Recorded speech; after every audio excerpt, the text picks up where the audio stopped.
Poseban trenutak i u baletnoj povijesti. U novu sezonu Hrvatsko narodno kazalište u Zagrebu ulazi dobrodošlicom mladim balerinama i baletanima.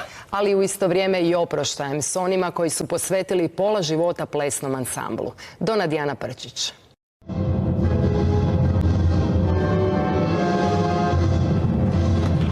3 godine sam prvi put gledala baš u ovom kazalištu balet i trčala po hodnicima i zamišljala sebe na pozornici. Ja sam 34 godine u HNK baletu, pa to je jedan čaroban život. To je u principu bio cijeli moj život, obitelj, drugi dom. Tako da s te strane će biti teško se maknuti. Došao je i taj trenutak. Zadnji naklon vjernoj publici, dok u isto vrijeme stižu nove nade baleta.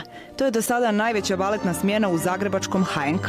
Volim čagati pa makar i u disku, tako da neće mi to biti takav šok jer došao je kraj. Znači, naša tijela su definitivno u tom nekom segmentu potrošena, ali nastavljamo znači s onim, ja osobno sa iskustvom koje smo stekli, sa znanjem velikim koje imamo dalje odgajati mlade generacije. Na veliku audiciju prijavilo se na proljeće čak 1200 plesača. U HNK je primljeno 15 novih baletnih profesionalaca iz Hrvatske, Italije, Velike Britanije, Meksika sve do Australije. Vježbaju od jutra do mraka i u tome, kažu, uživaju.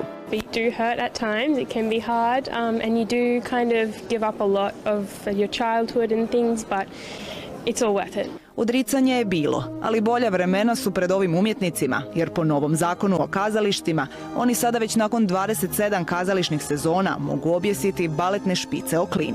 Moment kada prestajete plesati je individualan, jer to jako ovisi o vašoj fizičkoj spremi, o tome koliko ste kroz karijeru ulagali u svoje tijelo i tako dalje. No, međutim, negdje 45 je prihvaćeno kao, ajmo reći, optimum. Prvi put zajedno na pozornici bit će i mlađe i starije generacije. Kako baletni svijet izgleda iza kulisa, na baletnom koncertu 70 plesača koji progovaraju o svakodnevici umjetnika. Gala is not a concert, it's like a story, our story. And it is very emotional, I would say, when you talk about it. It's really emotional because all the dancers, they really open their heart and you can see also the funny moment, but some moment, the sad moment of relation with our body, with the mirror, so it's something really touching.